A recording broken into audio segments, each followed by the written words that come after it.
जय श्री राधे। आप सभी को माँ गंगा के पावन तट से नमन करते हुए आज विश्व पर्यावरण दिवस के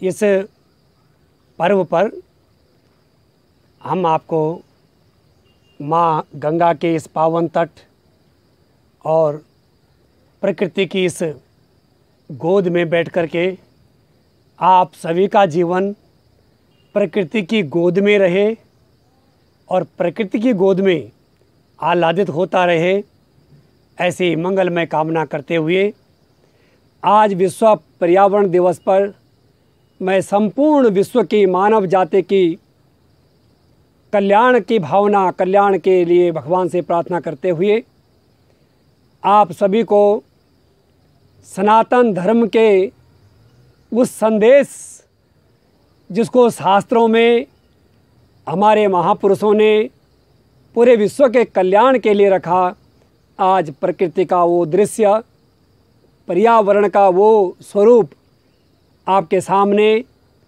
कुछ शब्दों में मैं व्यक्त करने के लिए बैठा हूँ। आप सभी का अभिनंदन है।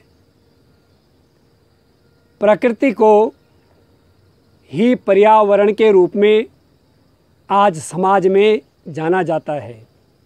पर्यावरण का अर्थ है परिआवरण, परितः आवृतः येन तत्पर्यावरणम, जिसने चारों तरफ से मानव जीवन को घेरा हुआ है, उसको कहते हैं पर्यावरण।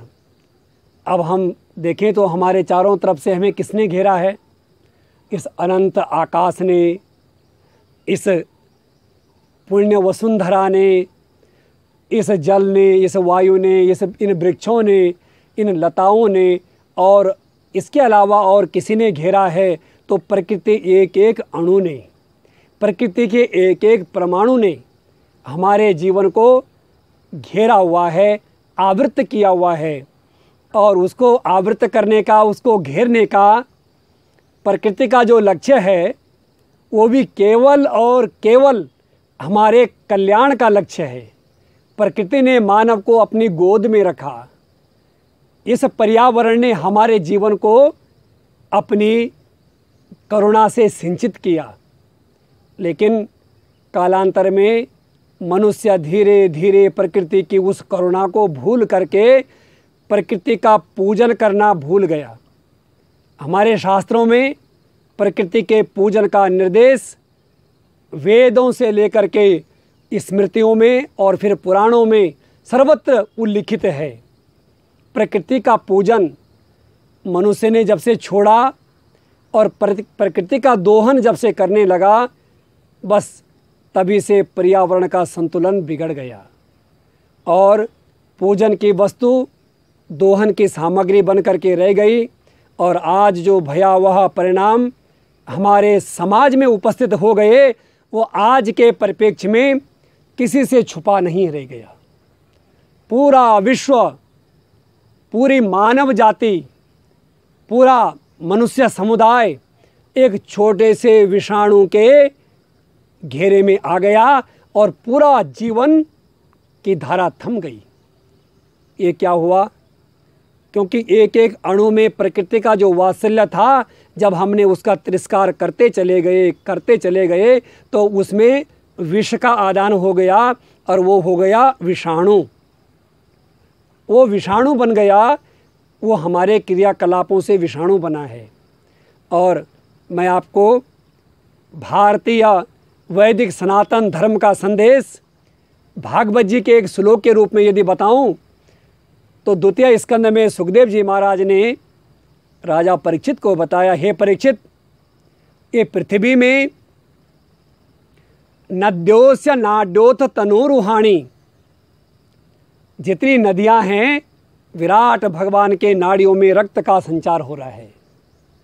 और जितने ये वृक्ष लताएं, हरे भरे वनस्पतियां हैं, ये सब विराट भगवान के शरीर के रोम हैं। जैसे हमारे शरीर में रोम होते हैं, उन सारे रोमों से विराट भगवान का ये पूरा विश्व रूप शरीर, और इस शरीर में प्रकृति का एक क्रियाकलाप जिसके लिए भगवद गीता में कहा कि भूमिरापो नलो वायो खम मनो बुद्धिरेव च अहंकार इति यम में भिन्ना प्रकृतिरष्टधा।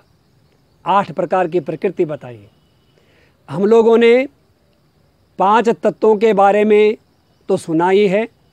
पृथ्वी, जल, तेज, वायु और आकाश, ये पर्यावरण के 5 ऐसे घटक हैं जिनको मिल करके हमारे इस बाह्य स्वरूप का और इस संसार के समस्त प्राणियों का सृजन हुआ है। ये सनातन वैदिक धर्म का एक सिद्धांत है और पूर्ण वैज्ञानिक रीति से प्रमाणित है। अब देखते हैं कि इसमें 3 तत्व और जोड़े। कौन कौन से? मनो, बुद्धि, अहंकार। मन और बुद्धि और अहंकार 5 तत्वों में 3 और जोड़े। इसका मतलब था कि हमारा जो पर्यावरण है वो वृक्ष लगाने से स्वच्छ होगा, इसमें कोई संदेह नहीं है। 10 द्रुम समो पुत्रः, हमारे यहाँ शास्त्रों में कहा कि 10 पुत्रों के बराबर एक वृक्ष होता है।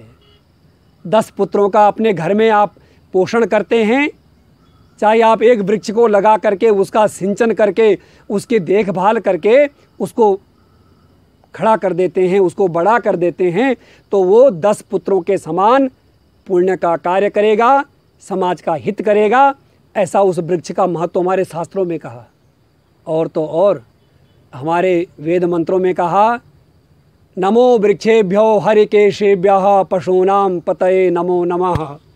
भगवान शंकर की आराधना में कहा कि जो हरे केशों वाला जो वृक्ष रूप में रुद्र खड़ा है, इस रुद्र को हमारा नमस्कार है। वृक्षों के रूप में हमने भगवान की विभूतियों की पूजा की है और ये वैदिक सनातन धर्म का यही सबसे बड़ा वैशिष्ट्य है कि मानव मात्र के कल्याण के लिए शास्त्रों में सबके कल्याण की भावना निहित रखी।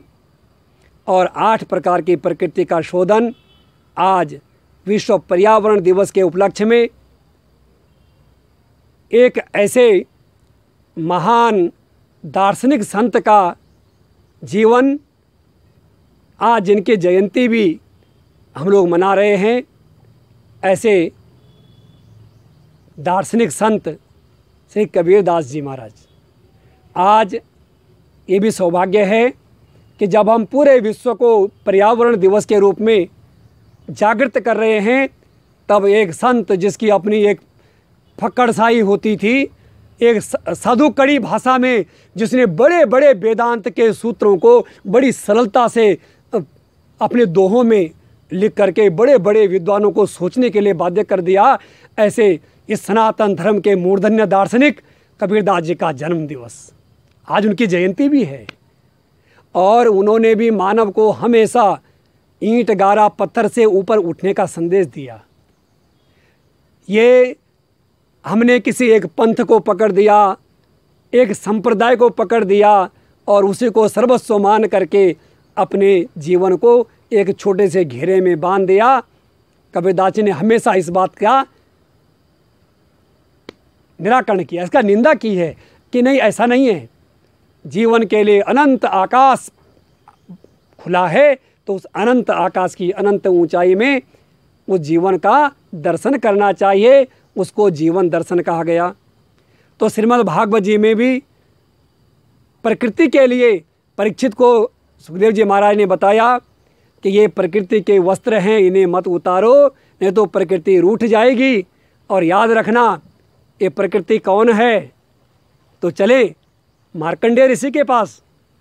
मार्कंडेय जी ने लिखा, पराम्बा जगदम्बा की स्तुति करते हुए कह रहे हैं कि नमो देव्ये महादेव्ये शिवाय सततम नमः, नमः प्रकृते भद्राय नियतः प्रणता स्मताम। पराम्बा जगदम्बा की स्तुति में कहा कि उस महादेवी के लिए प्रणाम है। किसके लिए? और नमः प्रकृति भद्राय, जो प्रकृति के रूप में मनुष्यों का कल्याण करती है, उस कल्याण दात्री प्रकृति को मैं प्रणाम करता हूँ। वो प्रकृति कौन है? जब प्रकृति का हम दोहन करते हैं तो प्रकृति कुपित हो जाती है। असैव काले महामारी सैव सृष्टिर्भवत त्यजा। उसी मार्कंडेय पुराण में कहा गया है कि वही प्रकृति जब कुपित होती है तो फिर महामारी के रूप में व्याप्त हो जाती है और फिर जनता को बड़ा त्रास भोगना पड़ता है। जैसे आज आप और हम सब लोग कोरोना महामारी के त्रास को भोग रहे हैं। कितने लोगों के घर बेघर हो गए, कितने बच्चे अनाथ हो गए, कितने ऐसे बड़े बड़े योद्धा, कोरोना योद्धा, जिन्होंने लड़ते लड़ते लोगों को बचाने के लिए अपनी जान दे दी और उनके परिजन उनके दर्शन तक नहीं कर पाए। क्या इस त्रासदी को आप और हम याद नहीं करेंगे? और क्या इस त्रासदी के लिए इस मानव की ये अंधाधुंध प्रकृति का दोहन, क्या इसके लिए जिम्मेदार नहीं है? मैं विश्व पर्यावरण दिवस पर आज संपूर्ण विश्व के मनीषियों का आह्वान करूंगा, आप लोग केवल पर्यावरण दिवस को राष्ट्रीय मंचों तक सीमित मत रखिए। आज प्रकृति के वास्तविक तत्व को समझना पड़ेगा। आज वैदिक सनातन धर्म के शरण में फिर आना पड़ेगा और हमें पूछना पड़ेगा एक ऋषि से कि कैसे हम इस प्रकृति को प्रसन्न करें। कैसे आज पूरा विश्व लाचार है। पूरे विश्व के जितने वैज्ञानिक हैं जो पूरे विश्व के कल्याण के लिए कई प्रकार के शोध कार्यों में पूरे जीवन को लगा चुके हैं, आज वो हाथ में हाथ रख करके और निराश होकर के बैठ गए। आखिर कोई उपाय नहीं मिल रहा है। कोरोना जैसे एक विषाणु का जो दिखाई नहीं देता, अब विचार करें कि अणो रणीयान महतो महीयान, ऐसा जो वैदिक सनातन धर्म का जो सिद्धांत है और मेरे प्रभु का वो विराट रूप, वो स्वराट रूप और वो सूक्ष्माति सूक्ष्म रूप, कहाँ तक, कहाँ से कहाँ तक, कितना उसका विस्तार है और कहाँ से कहाँ तक उसकी सीमा है, इसका कोई परिकल्पना नहीं। क्षुद्र बुद्धि का मनुष्य थोड़े से पद को पा करके मद में आ जाता है और नशे में आकर के कहने लगता है कि सब कुछ मैं हूँ। आज देखो ना भाई, सब कुछ आप हो, चलो आपको मान जाएंगे। मेरे इस विश्व को इस कोरोना से बचा दो। जो लोग अपने थोड़े से धन आने पर, थोड़ा सा जन समर्थन प्राप्त होने पर अभिमान में न जाने कितने शास्त्रों का अपमान कर बैठते हैं, कितने महापुरुषों का अपमान कर देते हैं, मैं उन लोगों से कहूँगा चलो आप ही महापुरुष हो, मेरे विश्व को इस कोरोना से बचा दो, मेरी मानव जाति को बचा दो। एक ऋषि पुत्र कह रहा है पर्यावरण दिवस पर मैं माँ प्रकृति को कोटि कोटि नमन करते हुए और मानव जाति के पापों के शमन की प्रार्थना करता हूँ। हम मानवों के द्वारा जो हो गया उसकी पुनरावृत्ति नहीं होगी, ऐसा ये मानव समुदाय आपको वचन दे और मानव समाज का कल्याण हो। आज विश्व पर्यावरण दिवस पर मैं अपने संपूर्ण विश्व की मानव जाति की कल्याण की कामना करते हुए और ज्येष्ठ मास की पूर्णिमा तिथि, इसका बहुत बड़ा महत्व है। इसको महाज्येष्ठा के रूप में शास्त्रों में और ब्रह्म पुराण में बड़े सुंदर ढंग से वर्णन किया कि ऐसे पर्व पर किसी पुण्य तीर्थ में जाकर के आत्मचिंतन करते हुए दान और यज्ञ करना चाहिए, क्योंकि ये संपूर्ण संसार अपना ही प्रतिबिंब है। ऐसा मान करके दान मान से सबका सम्मान करना चाहिए। और आज बड़ा हर्ष का विषय है कि कबीरदास जी की जयंती, ज्येष्ठ पूर्णमासी का योग और विश्व पर्यावरण दिवस पर नमो प्रकृते भद्राये नियतः प्रणता स्मताम, इस महामंत्र से हम एक बार उस महामाया को प्रणाम करें, क्योंकि सैव काले महामारी सैव सृष्टिर्भवत त्यजा स्थितिम करोति भूतानाम सैव काले सनातनी। उस सनातनी पराम्बा जगदम्बा महामाया के चरणों में मैं कोटि कोटि प्रणाम नमन करते हुए और इस प्रकार के विषाणु के कोरोना विषाणु के शमन के लिए विशेषता प्रार्थना करता हूँ। और संपूर्ण मानव जाति भी इस मंत्र से प्रार्थना करे कि नमो देव्ये महादेव्ये शिवाय सततं नमः। नमः प्रकृते भद्राय नियताः प्रणतास्मताम। मेरा दृढ़ विश्वास है वो पराम्बा महामाया प्रकृति जो अष्टधा विभक्त होकर के बाह्य जगत को और एक अपरेय मितस्त्वन्याम, भगवान कह रहे हैं कि एक मेरी अपरा प्रकृति है और एक परा प्रकृति है। एक बाह्य रूप से दिखाई देती है, दूसरा अंदर से उसको आधार देती है, उसको संभाले रखती है। मैं प्रकृति के उन दोनों रूपों को प्रणाम करता हूँ। पर्यावरण इसी रूप में आज हमारे सामने विद्यमान है। उस प्रकृति का ही वो दिव्य दृश्यमान स्वरूप पर्यावरण, और उस पर्यावरण के लिए हम सबको संकल्पबद्ध हो करके मात्र प्रवचन से काम नहीं होगा।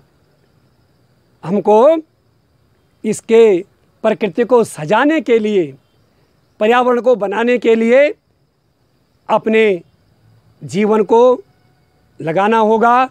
हम अपने जीवन के प्रत्येक क्षेत्र को, वो चाहे वैचारिक क्षेत्र हो या व्यवहारिक क्षेत्र हो, प्रत्येक क्षेत्र में उस परमात्मा की प्रकृति के नियमों का पालन करते हुए और फिर अपने क्रियाकलापों को संचालित रखेंगे तो इसमें कतई भी कोई संदेह नहीं है कि हमारे जीवन में किसी प्रकार का कोई अनिष्ट कभी घटित होगा।